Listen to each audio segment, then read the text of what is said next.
არჩევნებში ბარიერ გადალახული 4 ოპოზიციური პოლიტიკური პარტია EUTO-ODIR-ისთვის წერილის გაგზავნას გეგმავს. 4 ოპოზიციური პარტია EUTO-ODIR-ს საერთო წერილს უგზავნის და მოსკოვის მექანიზმის ამოქმედებას სთხოვს, რომელიც საქართველოში სპეციალური მისიის გაგზავნას გულისხმობს.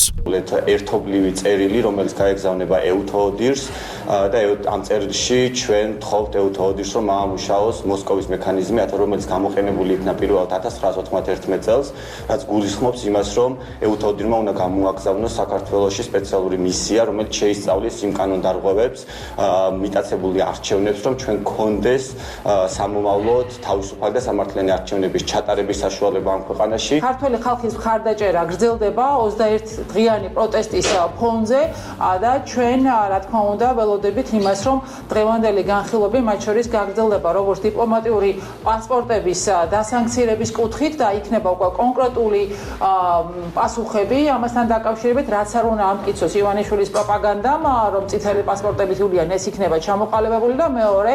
უშუალო სანქციები, რომელიც არის ასევე პასუხისმგებლობის დაწესება იმ ავტორიტარულ რეჟიმზე, რომელმაც ქვეყანა დააშორა დასავლეთს. EUTO-ODIR არის ის ორგანიზაცია, რომელმაც ალბათ ყველაზე კარგად იცის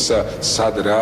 როგორი და რა სახის განცხადება უნდა გააკეთოს, როგორ უნდა მოახდინოს მონიტორინგი არჩევნების პროცესის, წინასაარჩევნო პროცესის, შემდგომად როგორ უნდა შეაჯამოს არჩევნების შედეგები, ასე რომ მოდი ვადროვოთ ამ მნიშვნელოვან ავტორიტეტულ ორგანიზაციას დასკვნის გაკეთებებში, უნდა შეწყდეს მცდელობა ეწოლის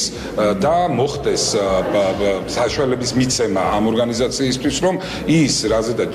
უკვე არაერთის მას უსაუბრია, მოხდეს ამ ყველაფრის ასახვა შემაჯამებელ დოკუმენტში და გადმოეცეს ეს საზოგადოებას. ამის შემდგომ ეს ძალიან კარგად იციან რადიკალებმა, რომ ეს იქნება მათთვის ალბათ საბოლოოდ, თუკი დღემდე ვერ გრძნობენ, რომ რეალურად მათ სტარ პროტესტს აქვს ყოველგვარი ყავლი გასული, იქნება საბოლოო წერტილი იმ ყველაფრისთვის, რასაც ქვია რადიკალიზმი საქართველოში.